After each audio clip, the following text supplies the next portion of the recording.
You are now watching Believe. Do you believe? We're back, baby. It's the Charity Strive. Pitch of free throws, cuz they all free. Joshua Fisher, Alexander Tossman, Octosopoulos, DJ, Nikki, Snacks, Kreider. Little combo episode. Horns up. Talking Texas. That felt nice. How did the season feel? Give it a out of 10. Texas Longhorn season, Toss. It's not over yet. Okay. I can't give the regular season. The regular season. No bowl. Probably a 6. Really? Do you feel like that's low or high? Low and lower than I thought you would go. Personally, like me thinking of you. I'll give it 7.5 because we won 8 games out of 12. Yeah. 75%. Yep. 7.5. Okay. I'm like a 7. I guess I'm like in between y'all. I just think, to me, there's definitely a disparity between like a 6 and an 8 and a 7 and a 6 even. Why so low for you?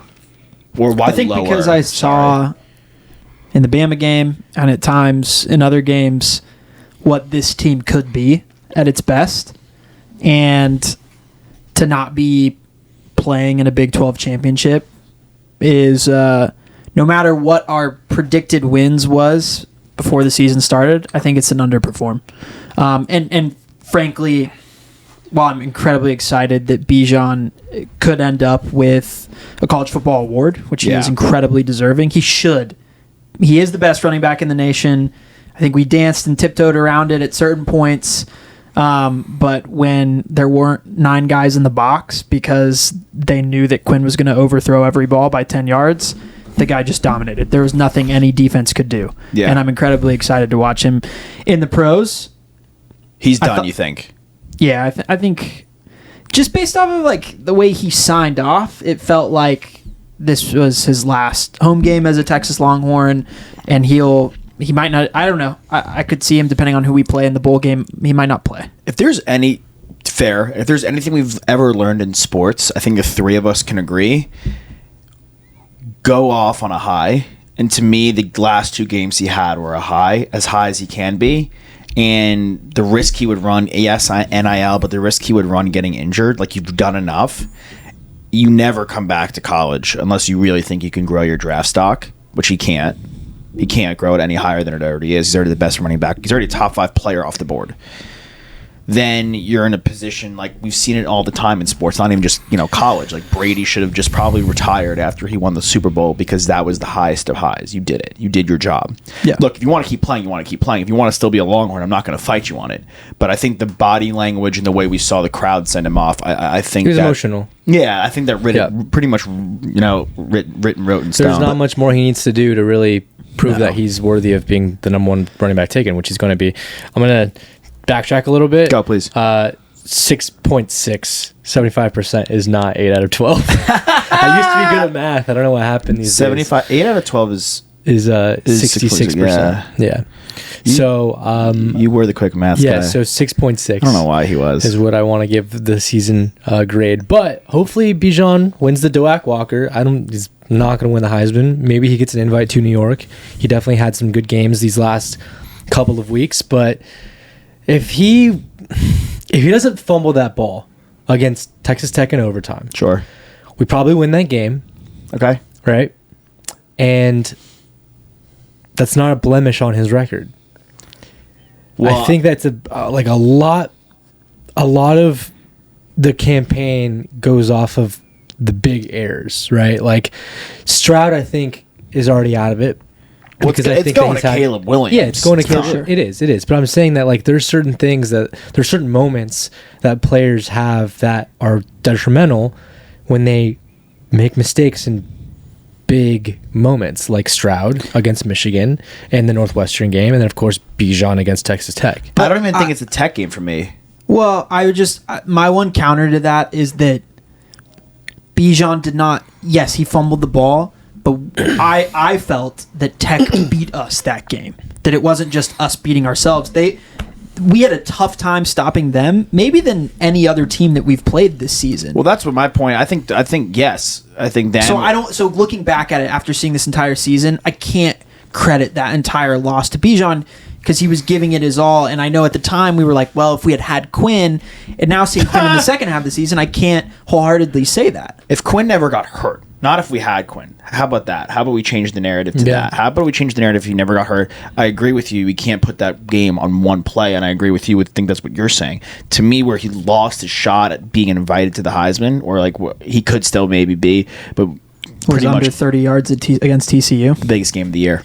That was True. The biggest game of the year, and that's why to me the season was more successful and a step in the right direction than last year, obviously, but as a whole, not a success in my book, because every game we lost we could have won. The Bama game at home, we had them we are a sack away with Bryce Young. Watts, who had a really good season outside that one great. play, that happens, we beat Bama at home. TCU, the offense, that was the worst offensive script we had by a long shot. We hit 3 receivers. Bijan goes under 30 yards. The only reason we scored was because it was the fumble return. Scoop and score. Yeah. The defense was fantastic against one of the best offenses in the Big 12 or in the Right. nation. They're going to the playoff. And Auburn had one field goal. Yeah. Then we're in a position, Texas Tech, let alone his fumble, we fumbled that game away. We were up. We were up against Oklahoma State. Just poor decision making and poor execution, and in some instances poor play calling, like that cost us the season. We could there's the TCU Horned Frogs are on paper not a better team than us, and quite frankly, I've seen them at their best, and I've seen us at our best. And when we are performing at our best, I truthfully don't think they are better than us. I really would have loved one more shot at them in the Big 12 championship, because I think for sure it would have been a way closer game and more exciting. And it was close. For objectively a more exciting game for people to watch. I think both of the offenses probably would have settled in a little bit more and been more successful. Both defenses were great in that matchup that they played against each other, but unfortunately Kansas, they didn't have it in the tank. No, yeah. I mean, that was like a tease of all What an teases. interesting season for them. Kansas. Through 5 games, we were like, whoa. That's what's a going needle on mover here? for them, though. Like, you're asking us to grade our season, right? And, like, we're on the mid end of, like, 6.5, Kansas, I think, looks in the mirror and they say that was probably, like, an 8. For sure. Yeah, They you were want to talk like, about they were ranked at one point. what if injury scenarios for them? Yeah. What if their quarterback doesn't go down? Yeah. They were in a lot of games. Like They start off 5-0 or 6-0? 5 or 1 of the 2. Yeah. Like They around were ranked for a long time. They were ranked at a point. Like they had a big game. Like they had a ranked game against a ranked opponent. Like Against TCU. yeah, and that game was tight. Like TCU, honestly, like the Baylor game was close at points. I mean, at a point they had the lead, but we really pulled that way. The last 8 minutes of that game, and they barely lost to TCU. I mean, that's why to me the season is. And I'm not out on Quinn. I'm not like, all right, bring in Arch. And I'm not like, totally kicking him number 3 to the curb and ready to ride the Manning train. I would like to see Quinn have the opportunity to get healthy and make those improvements. Yeah. He rushed back. It's a fact. He really did. But I from listening to other quarterbacks talk about him, more and more makes me think that the injuries, they increased what was kind of glaringly wrong with his game. Sure. And so much of it has to do with how young he is and relying on his incredible arm talent, which not many quarterbacks in the NFL have. At least from what I was listening to Trent Dilfer talk about him, which is it's fascinating. He coached him at Elite 11. Elite 11, and he said he's like, I've seen 5 guys with his arm talent, but mechanically, the footwork, everything else, he's got a long way to go. And so when you have an injury and you lose some of your tools, I think it just made it more apparent that like he's got a lot to work on, and hopefully he does in the offseason. It's like Madden at some points. I felt. I don't know if you guys felt like it's a 4 verts like every time almost with him. Like, Yeah. he knows he's gonna have like that middle guy open. He's gonna continuously take his shot until he hits it, and he got so trigger happy with the long ball, which after a while it was apparent that was one of the weaker parts of his game. Right. Every time he went to the middle, every time he checked down to the flat to get into the hands of our best player, one of the best players in the country. I think, you want to know what I was talking to, my old man about this, Jono, and Jonnu Smith? Jono Smith, and he they flashed on the screen, and it was like Bijan's the only player with 1,400 yards or something like that going into the game. 1,400 yards on the ground, 300 yards in the air. Only running back with that. And my dad goes, "That's the problem right there." I go, "What's the problem?" He goes, "He's the only running back with that. He should be the only running back with that, but it should be not 300 yards. It should be 500 yards." Yeah. And I was like, "That's the epitome of our season." Because it should have been 500 yards. He should have, and that would have got him to New York, and that would have maybe won us one more game. And we're winning one more game that Maybe would have two. got us maybe two. We just needed one. We didn't need two, great. Like, and then we're really in some kind of maybe different conversation. Two, we win two. Then we're a 2-loss team. 1 loss is at home against Alabama. And potentially winning the Big 12. Potentially winning we're talking a totally different ball game right here. Yeah. That's a totally different ballgame. But I'm talking about being in the Big 12. If he has 500 yards in the air, Bijan Robinson, which he easily could have had, if we executed plays properly and got the ball and made him, not Quinn and him, not Quinn, him, and Xavier Worthy. If the focal point of the offense for the whole year was Bijan Robinson and get the ball in his hands no matter what, then he would be in New York. Guaranteed, and we would be in the Big 12 championship. Playoffs, whatever, I don't know. But those two things, in my eyes, would be factual.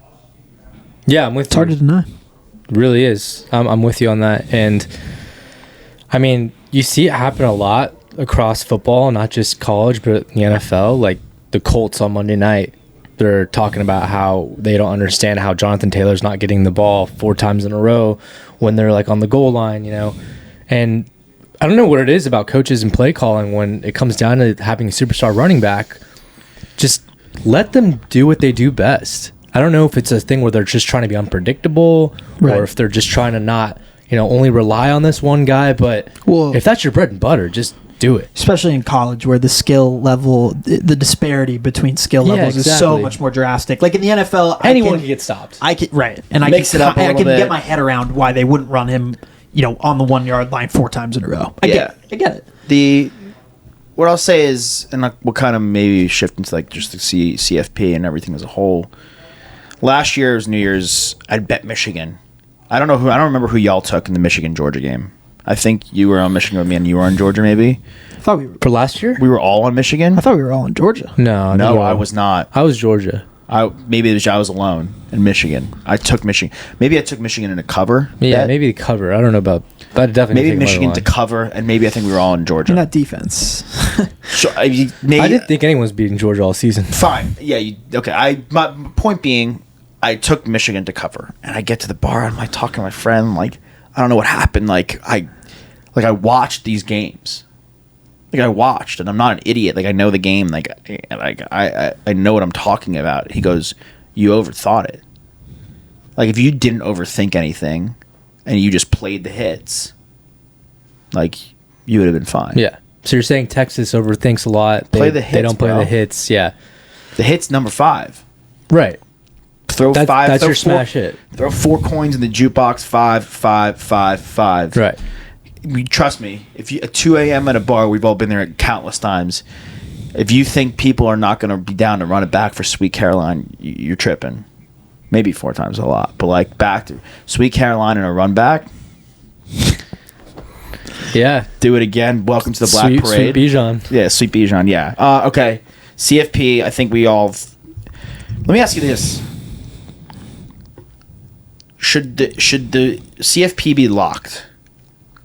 You mean Before conference championships? Is that what you're saying? Unless a conference championship actually matters to who it's going to be. Because right now it seems like USC and TCU, I don't think TCU as much, but USC can be penalized for playing an extra game. I don't think it should count against them. I think they should be in. Like, I don't think the conference championship should count against them getting in. Do you? I think it should. Because Yeah. if it could count towards someone getting in, right? We've been talking about all season long. Like if there's a 2-loss SEC champion, right? Or like a 2-loss Big 12 champion or Big 10 champion, like that's merit to getting in. So it should be the reverse as well. Like if USC loses, if they don't take care of business, then they don't deserve to be in the college football playoff. Here's the question. It's part of the season. Do you think Utah can win that game, and do you think Kansas State can win that game?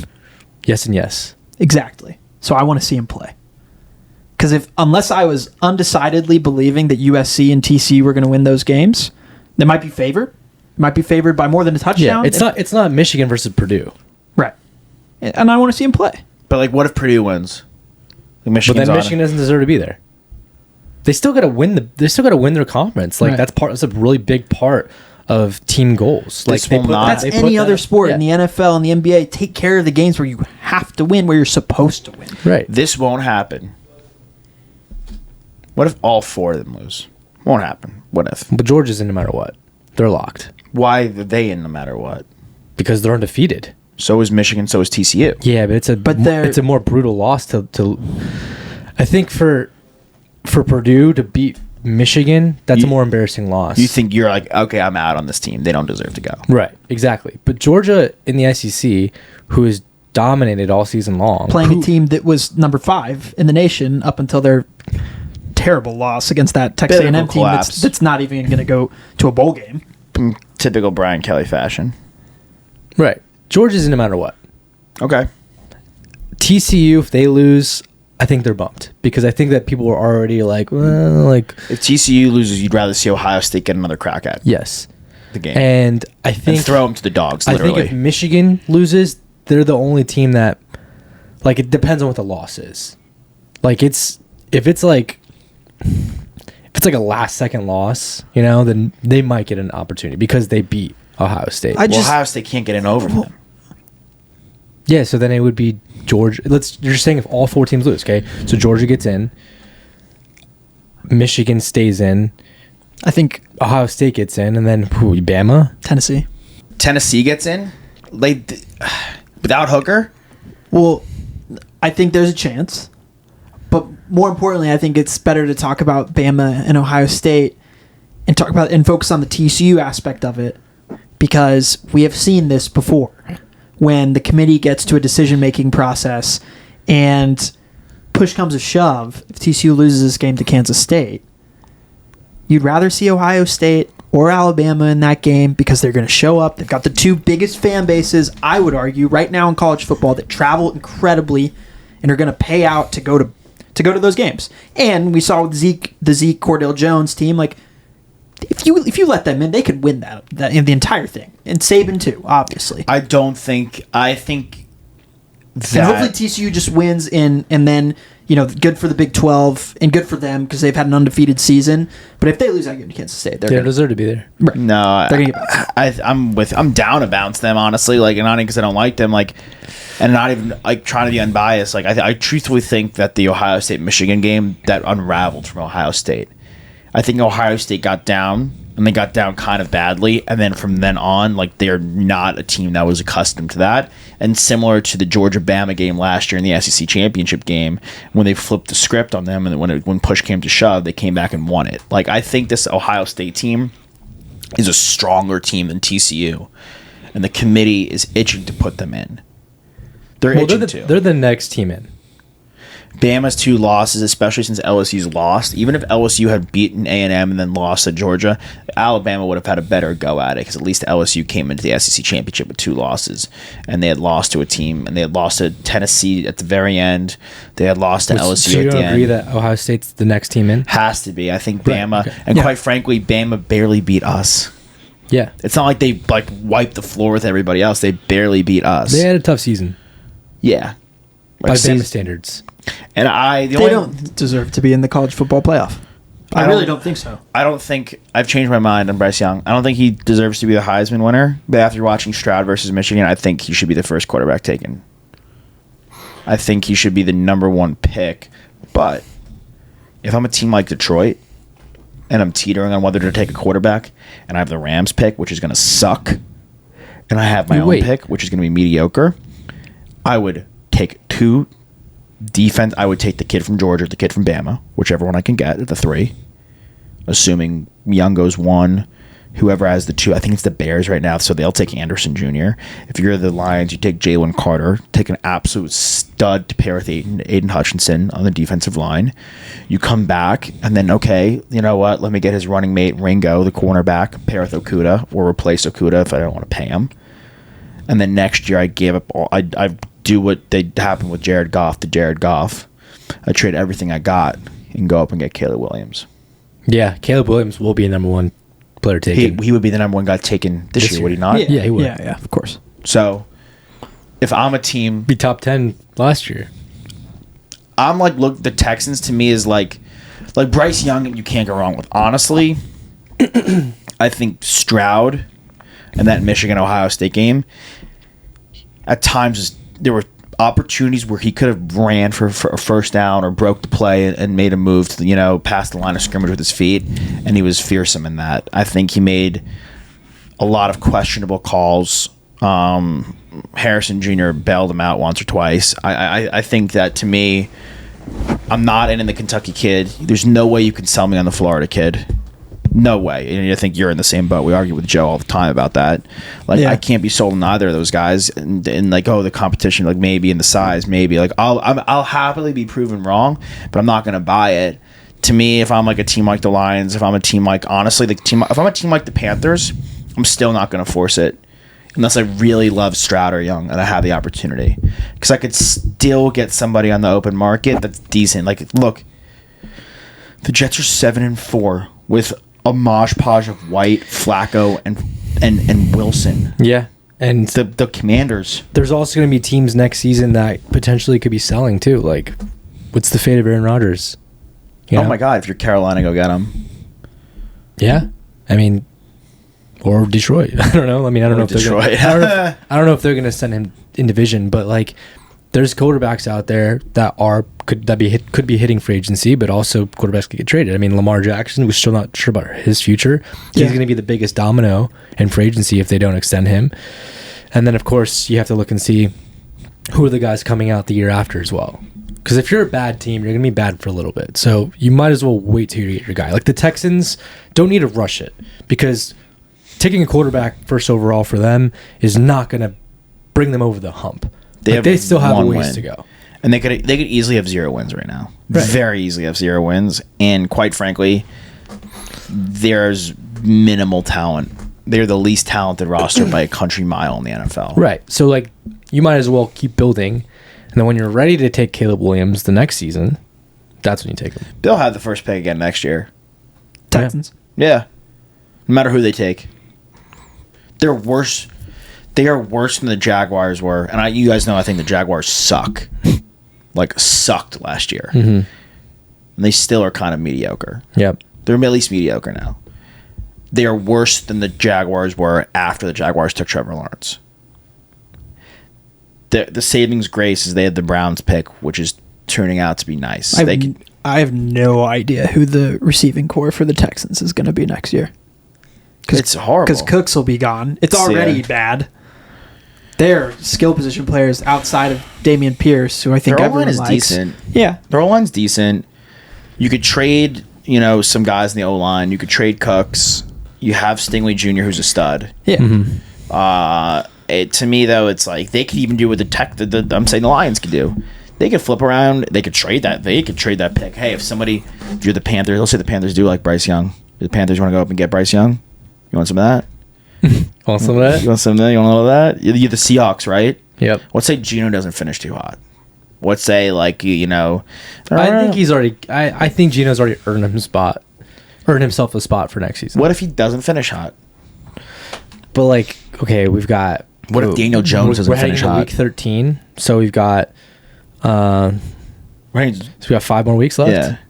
I mean, what does not finishing so hot look like? I don't like. Gino's not going to fall off a cliff. Like he's gonna play some manageable games. I mean, if he has a couple bad games, I still think he's done enough this season to earn himself a spot next year. Yes, there's value in taking a young quarterback, and that's a guy you build around. Who's young, and Stroud are presumably the higher ceiling prospects than Geno Smith, and what you can do to manipulate the money on that rookie deal. Now, I would love to see Geno get another crack at it. Seattle's still in the playoff hunt; they're not out of it yet. In fact, they fell out for the first time. If you're the Giants, though, like. Yeah. Maybe sign and trade Daniel Jones or something to go up and get, you want some of that with Bryce Young? I don't know, that's where my head's at with these guys. But CFP, like, do you guys, is there, just gonna kind of close the college football portion of things? Yeah, like, close it. Georgia in the field? Is that where we're at with everything? Yeah, I think it's Georgia. Really? I don't know. I mean, I'm enticed by this Michigan team. Why are you so sold on Georgia? Why? Yeah. Just like sell me this pen. I mean, You can do it. it's literally just the same thing as last year. You got a bunch of NFL players that are just ready to go next season to the league. I mean, that's just really what it is. It's a breeding ground. They have been close enough for years with Kirby Smart, and then they finally got over that hump and won their first natty, and now it's just going to be dynasty time. Dynasty time. But Yes. who's to say that this is year 2, back-to-back years, pending a Michigan victory over Purdue in the CFP for Michigan? Really impressive. Not the same competition. We saw it last year. You think? Let's say they meet again. You think they just wipe the floor with them again? I don't know if it's wiped the floor, but I don't see how you can bet against Georgia. Well, I mean, but it helps to like Georgia lost that game to Baker, right? Or did They beat Baker. They beat Baker. On that walk off with Sonny Michel. It takes but you have to play some of those games. You have to play at that level. they almost beat you have to Tua. coach at that level. I just feel like I'm with you. I just don't the more think experience, the better they get. it's just right? different styles. You know, Yeah. I mean, like, But that's why you like Michigan, because there's more experience there for them now. Yeah, I just like their offense has been really good, Georgia, this year, or like good enough. Sure. I feel like Michigan has more dynamic playmakers on the offensive side of the ball, at least at the running back position. I mean, Blake Corum hardly Yeah. even had to do anything. He did nothing. This is one of the because most, he didn't have to. This is one of the most talented offenses they've had in a long time. Yeah. Maybe ever. Maybe not ever, but in a, in their a guy, very, very their long guy time. that started the game last year has Is come transferring. out saying that he's transferring before Cade they even get to the McNamara. CFP. Yeah, McCarthy's great. Corum, if he's healthy, I mean, he'll be healthy by the time that game rolls And they have around. Edwards, who ran for 200 plus against Exactly. Ohio State, They've so got it doesn't Cornelius matter. Johnson, like they've got a bunch of talented weapons out there. However, they haven't gone against a team like Georgia's defense, and Georgia's offense too can keep up Yeah, with anybody. Bennett won a national championship. I will say that the Ohio State defensive line ain't no slouch, and they really put them to work. You like Cornelius Johnson? Yeah. I liked him a lot too. He was really nice in that game. The team I'm intrigued by, Is USC? yes, because their MO is like, okay, you want to put the points on us? Yeah, we'll just outscore you. We'll just outscore you. They are coming into. I like that too, but I also don't think that you can do that against an SEC team. You think the track meet style is not going to work? It's not going to work against Georgia. I don't even know if it'd work against Bama. Well, in your defense, it's never worked. And Lincoln Riley's tried it how many times? An infinite. I don't know. Yeah. Like, it's just not. You cannot win a national championship that way. If they play the way they did against UCLA, sure, the offense was great, but UCLA just was scoring at will against them. Oh, and Georgia's offense can do that. Yeah, Interesting. and they could also stop. And TCU, as it stands, doesn't have a prayer. Look, I'm rooting for them for the Big 12, just for the little brother. Let's get TCU a dub. Let's hope they can actually do something. But I mean, they just don't look like a team that is a national champion. I like Duggan though. I like him all. He's a gamer. They almost lost to Baylor. Yeah, they almost lost a lot. They just gamed, dude. I honestly, a crazy bet right now would be betting a future of Ohio State to win. This has got to be their best odds you can get, and you're just pretty much betting that TCU loses or USC loses and they sneak in. And they had their snafu against Michigan, but it was an anomaly. And if they see him again, they'll beat them. And because what'll happen is, like we were saying before, they'll feed Ohio State to the dogs, and that's more, in my eyes, maybe they're not as high powered and flashy as USC, even though they are very high powered and flashy in their own right. But defensively, they're stronger. Mm-hmm. I feel you. Yeah. All right. Charity Stripe, Horns Up Talking Texas. We'll be back with Quan Cosby. We'll also be back with a special guest next show, Gus Johnson. Whoa. Get your horns up. Whoa. That's crazy. Thank you for watching Believe. You can find more great content at Believe.com. That's BLEAV.com. Do you believe?